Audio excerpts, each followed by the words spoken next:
بلا تاخیر پیر طریقت سبحان اللہ رہبر شریعت سبحان اللہ گلے گلشن امام ربانی قیوم زمانی سبحان اللہ حضرت امام مجدد الفسانی رحمت اللہ تعالی علیہ میری مراد حضرت خواجہ پیر سائیں محمد ایوب جان سرہندی مجددی دامت برکاتہم القدسیہ اپنے مواعظ حسنہ دے نال ساڈے قلوب و ذہان نو منور فرما دے نعرہ تکبیر اللہ اکبر نعرہ رسالت یا رسول اللہ نعرہ حیدری یا علی دربار عالیہ سرحد شریف زندہ باد دربار عالیہ چورا شریف زندہ باد دربار عالیہ عیدگاہ شریف زندہ باد دربار عالیہ موری شریف زندہ باد دربار عالیہ وادی عزیز شریف زندہ باد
اور رونق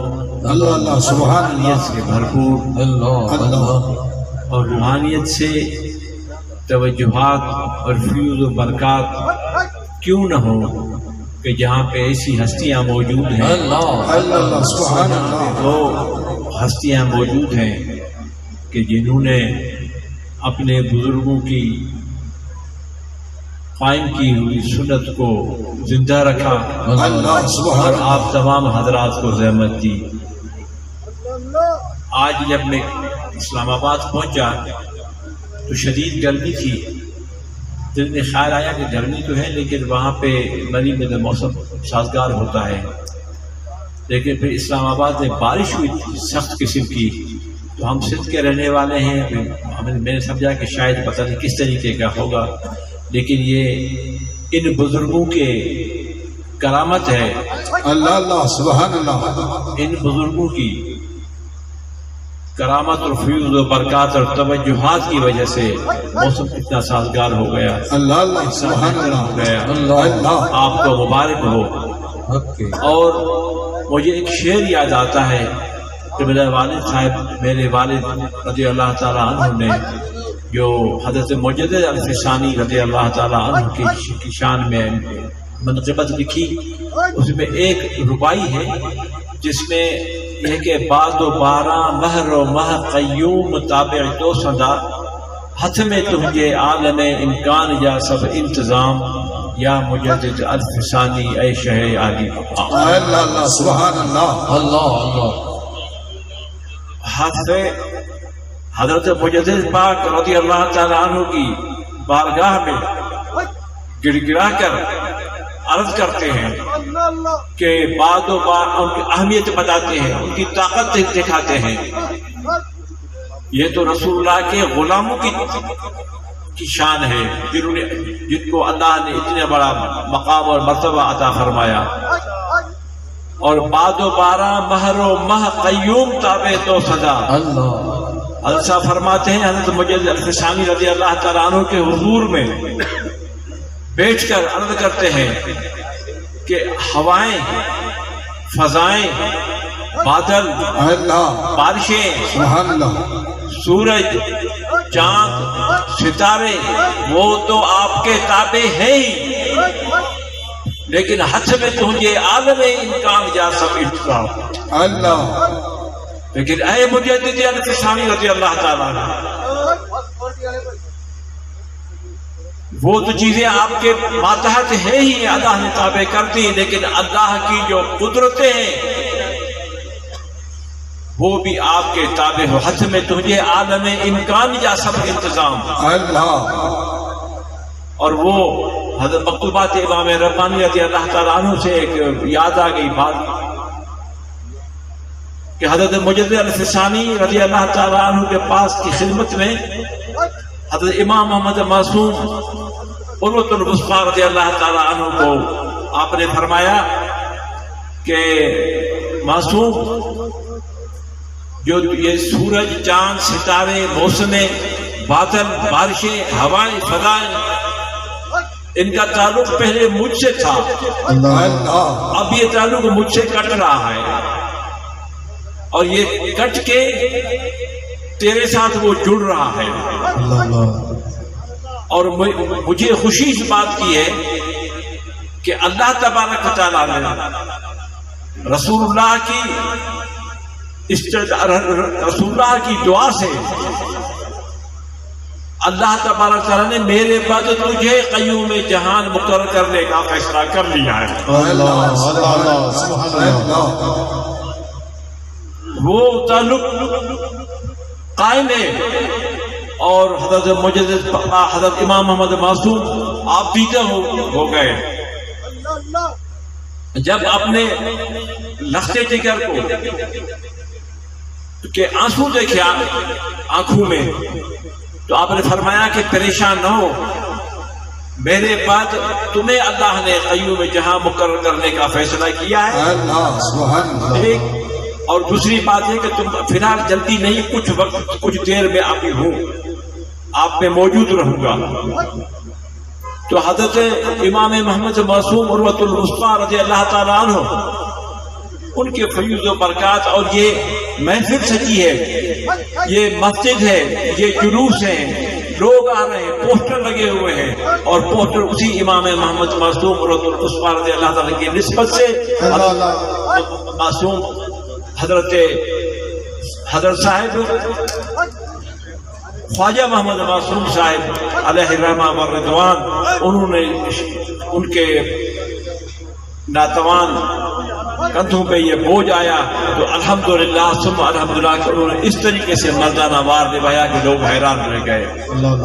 یہ مری کوئی بڑا شہر نہیں ہے، یہ گاؤں ہے، گوٹھ ہے، پنڈ ہے، اور اس میں دیکھیں کتنے لوگ کہاں کہاں سے لوگ آئے ہیں۔ کراچی کے لوگ بیٹھے ہوئے ہیں، اندرون سندھ کے لوگ بیٹھے ہوئے، پنجاب، کشمیر، صوبہ سرحد، ہر جگہ کے لوگ بیٹھے ہوئے ہیں۔ دعا ہے کہ اللہ تبارک تعالیٰ اس آستانے کو آباد رکھے، اور میں تمام مریدین و معتقدین و مخلصین سے یہ عرض کروں گا، میں ان سے عرض کروں گا کہ شیطان آپ کو وسوسے دے گا، ان وسوسوں کو نہیں دیکھنا، لاہور پڑھ کے اس کو بھگانا ہے شیطان کو۔ کہیں ایسا نہ ہو جائے. یہ بڑی ایک نازک چیز ہے. روحانی تعلق اتنا نازک ہے کہ اگر پیر کامل چل رہے ہیں، تشریف لے جا رہے ہیں، ان کا جو سایہ آتا ہے زمین پہ، اس سائے پہ اگر مرید کا پاؤں آ گیا ختم ہو جائے، سب نسبتیں ختم ہو جائیں گی. اور ہم تو عام تھوڑے بہت پڑھے ہوئے طالب علم ہیں، لیکن ہم طالب علم ہیں لیکن اتنا ضرور پتا ہے کہ آدم بنوری جیسا اپنے دور میں عالم نہیں تھا. جب آدم بنوری رحمت اللہ علیہ سے غلطی یہ ہوئی کہ وہ تشریف لائے سرن شریف میں، تو مریدوں نے پوچھا ان سے، سرن شریف کے مکینوں نے پوچھا، انہوں نے کہا کہ حضرت آپ پہلے آتے تھے تو جب جس سواری پہ ہوتے تھے اونٹ یا گھوڑا، تو سرن شریف سے باہر آپ گھوڑے سے اتر جاتے تھے، ادبن آتے تھے. اور آج یہ ہم کیا دیکھ رہے ہیں، کہ آپ گھوڑے سے اترے ہیں تو سرن شریف میں اندر آ کر پھر اترے ہیں گھوڑے سے. تو آپ نے فرمایا کہ مجھے حضرت سے محبت ہے، لیکن وہ بھی خلیفہ ہیں، حضرت امام محمد معصوم اور الوسطیٰ، میں بھی خلیفہ ہوں. ان کو ایک نسبت ہے کہ وہ حضرت امام صاحب کے صاحبزادے ہیں، وہ نسبت ہے ان کو، مجھے وہ نسبت نہیں ہے. لیکن روحانی طریقے سے ہم برابر ہیں. اسے جتنی عزت میں حضرت امام ربانی رضی اللہ تعالیٰ عنہ نے کیا کرتا تھا، اتنی عزت امام محمد معصوم کے میں نہیں کروں گا. تو خادم بیٹھا ہوا تھا، اس نے جب سنا تو حضرت جب عشاء کی نماز کے بعد حویلی مبارک میں تشریف لے گئے، دروازے پہ خادم نے کہا کہ حضور آج مولوی آدم بنوری نے یہ بات کہی. آپ غصے میں آ گئے اور غصے میں آ کے آپ نے فرمایا کہ بنوریرا بے نور کرتا ہے، کہ میں نے بنوری کو بے نور کر دیا. اس کے تمام مقامات، اس کے جو اختیارات تھے وہ سلب ہو گئے، اس کی ولایت سلب ہو گئی، ختم ہو گئی. جب یہ کہا صبح کو آدم بنوری رحمت اللہ علیہ جب وہاں تشریف لائے، مراقبے میں بیٹھے، مریدین آئے، سن کے ان کو پروگرام دیا ہوا تھا یا جنہوں نے سنا وہ لوگ آئے، وہ اہالیان سند شریف وہ آئے، وہ آ کر بیٹھے. جب انہوں نے مراقبہ کیا، جب انہوں نے توجہ کی، مریدوں نے بھی توجہ کی، تو کچھ محسوس نہیں ہو رہا تھا. تھوڑی دیر بعد تگدو کے بعد انہوں نے پریشان ہوئے، اور پریشان ہونے کے بعد پھر یہ نکلے وہاں سے کہ کیا ہو گیا. چیخے چلائے روئے دھاڑے مار کر کہ کیا ہو گیا ہمیں، کہ آج کسی کے پاس حضرت آدم بنوری اس کے پاس تو کچھ نہیں، لیکن ہم جو دوسرے مرید ہیں ہم سے بھی سب کچھ چھین لیا گیا، کیا بات ہے. اس خادم نے کہا، وہ جو خادم تھا دربار شریف کا، تو اس خادم نے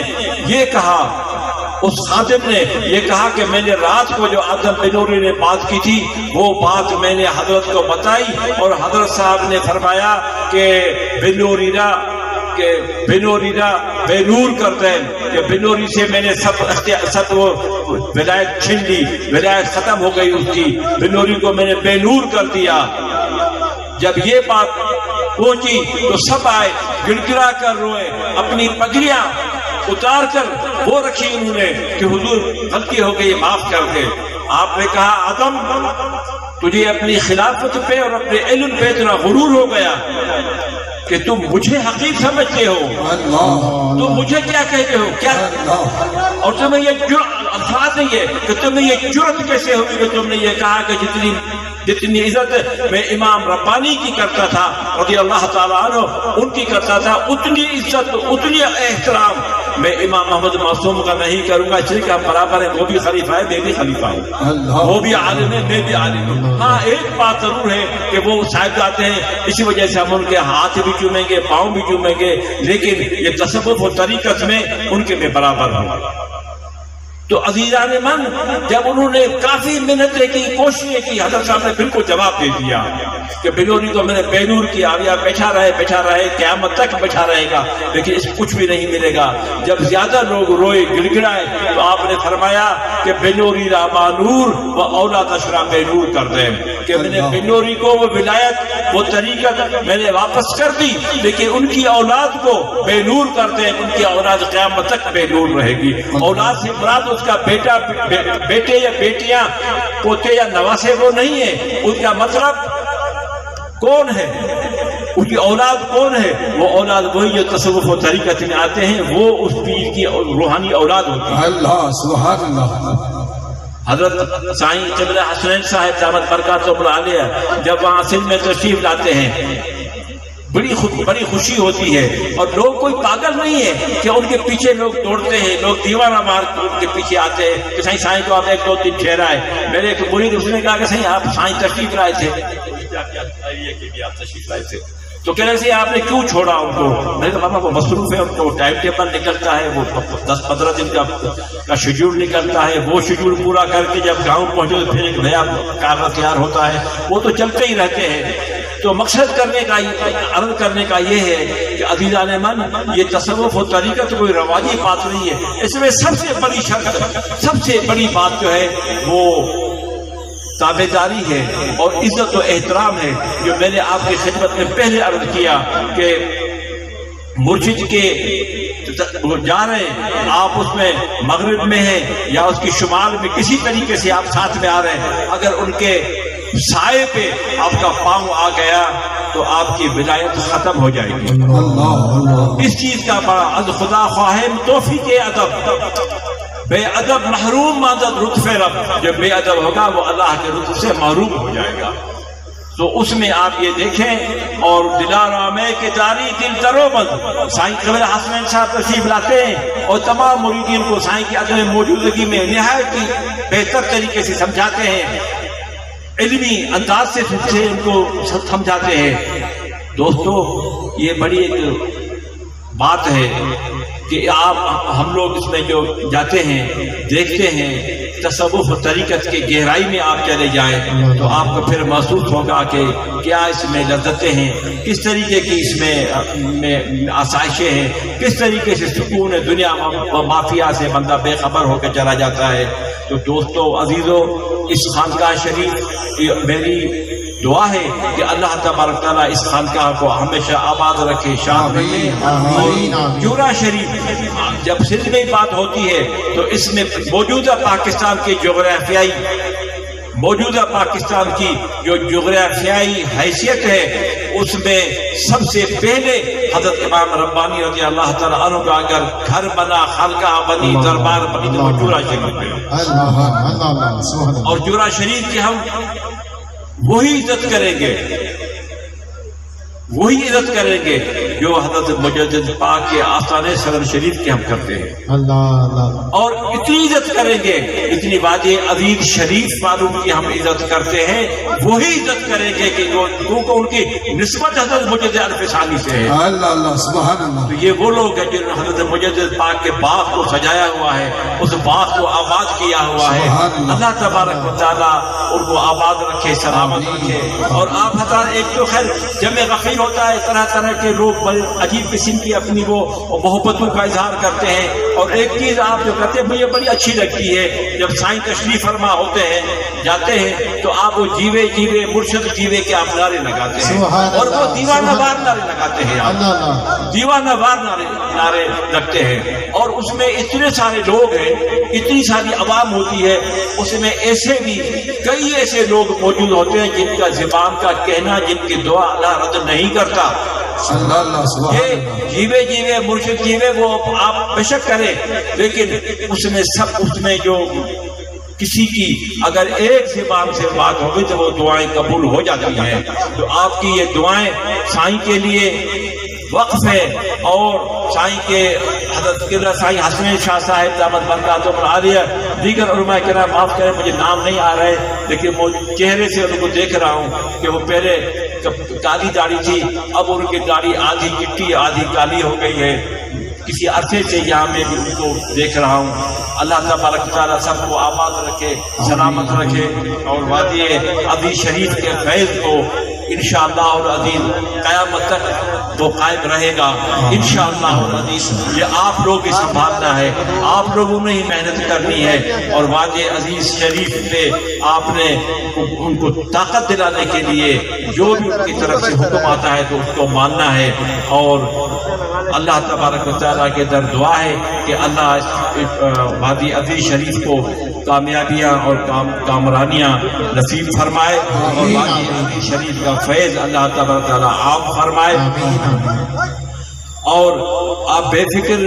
فکر ہو جائیں ایک چیز سے کہ چراغ راہ کے ایک آخری میں ایک شعر پڑھوں گا جو وادی عزیز شریف کے لیے ابھی سے. اچھا، میں موضوع سوچ کے نہیں آتا ہوں، محبتیں دوستوں کی بٹھا دیتے ہیں، جو چیز دو چار باتیں کر کے اپنی جگہ لیتا ہوں. تو چراغ راہ کے عزت پر فروزت کسی کو تف زند ریشش بسوزت،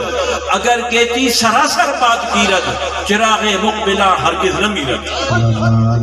میں آپ کیا کروں کہ کیا کہتے ہیں کہ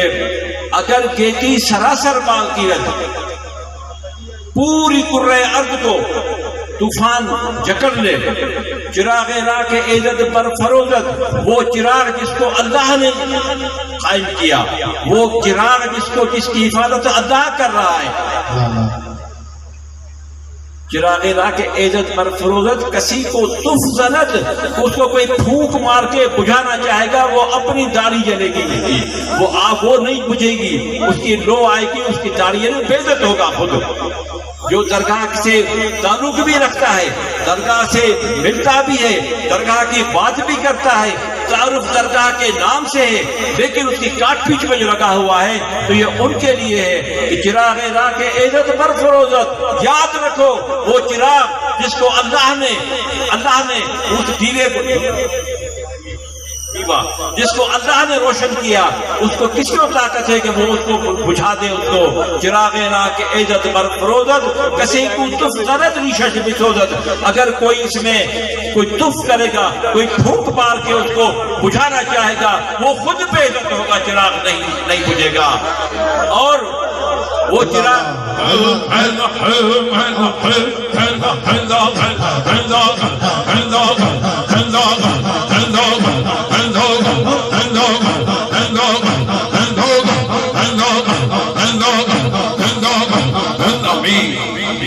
کسی کو تف زند ریشش بسوزت، جس نے بھی یہاں پہ غداری کی تو وہ اپنی داڑھی اس کی جلے گی، یعنی وہ بے عزت ہوگا. اگر کہتی سراسر بات گیرت، اگر زمین کرۂ ارض کو مکمل طور پہ طوفان جکڑ لے، جس طریقے سے بڑے بڑے طوفان آتے ہیں، ایک علاقے میں طوفان ہوتے ہیں دوسروں کو پتہ بھی نہیں ہوتا، دوسرے تیسرے دن کبھی اخبار میں یا ریڈیو میں سن لیا، ٹی وی پہ دیکھ لیا. لیکن شاعر کہتا ہے کہ اگر وہ ایسا طوفان آ جائے کہ پورے کرۂ ارض کو جکڑ لے، چراغ راہ کی عزت پر فروزت کسی کو تف زند ریشش بسوزت، اگر کہتی سراسر بات گیرت، کہتا ہے کہ اس میں اس دیوے میں اتنی طاقت ہے کہ وہ اللہ نے روشن کیا ہے، اس میں اتنی طاقت ہے اس دیوے میں کہ اگر کہتی سراسر بات گیرت، اگر یہ پوری زمین کو طوفان جکڑ لے، چراغ مقبلاں ہرگز نہ میرت. یہ مقبل جو ہیں، یہ حضرات جو ہیں، انہوں نے جو دیوا جلایا ہے تو یہ انشاءاللہ العزیز قیامت تک قائم رہے گا، اور قیامت تک یہ قائم رہے گا. چراغ راہ کے عزت بر فروزت کسی کو تف زند ریشش بسوزت، اگر کہتی سراسر بات گیرت، کہتی زمین کو کہتے ہیں پورے ارض کو کہ وہ سراسر اس کو طوفان جکڑ لے. چراغ مقبلاں ہرگز نہ میرت، وہ جو اللہ کے مقبول بنتے ہیں انہوں نے جو چراغ کی حفاظت کی ہے، تو وہ چراغ کتنا بھی بڑا طوفان آ جائے وہ چراغ مدھم نہیں ہو سکتا، بجھ نہیں سکتا. دعا ہے کہ اللہ تبارک تعالیٰ اس چراغ کو ہمیشہ قائم اور دائم فرمائے، اور حضرت کا سایہ مریدین و معتقدین پہ قائم رہے. اور یہی محبتیں جو سائیں حسنین کی ہے، مجھ جیسے حقیر و فقیر کے لیے سائیں کے لیے ہیں وہ محبتیں قائم رہیں، اور جتنے بھی علماء اور مشائخ حضرات موجود ہیں میں تو یقین کریں کہ میں اپنے مریدین و جماعت والوں سے یہی کہتا رہتا ہوں کہ آپ لوگ ہمارے ہاتھ چومتے ہیں، ہمارے ہاتھ چوم کے آنکھوں میں رکھتے ہیں، لیکن ایمانداری کی بات ہے کہ حضرت مجدد احمد ثانی کے اولاد کی وجہ سے ہونے کے ناطے آپ ہمارے ہاتھ چومتے ہیں، ہمارے بوسے دیتے ہیں، ہاتھوں کو بغرگیر ہو جاتے ہیں، مسافے کرتے ہیں، معانقہ کرتے ہیں، لیکن یقین کریں کہ میرا دل چاہتا ہے، آپ تو ہمارے ہاتھ چومتے ہیں، میرا دل چاہتا ہے کہ حضرت مجدد پاک رضی اللہ تعالیٰ عنہ کے جتنے مرید ہیں جو ان سے مخلص ہیں، جو ان سے عقیدت و محبت رکھتے ہیں، ان کی جوتیاں چوم کے آنکھوں پہ سبحان اللہ، اللہ شاہوں سے ملا ہے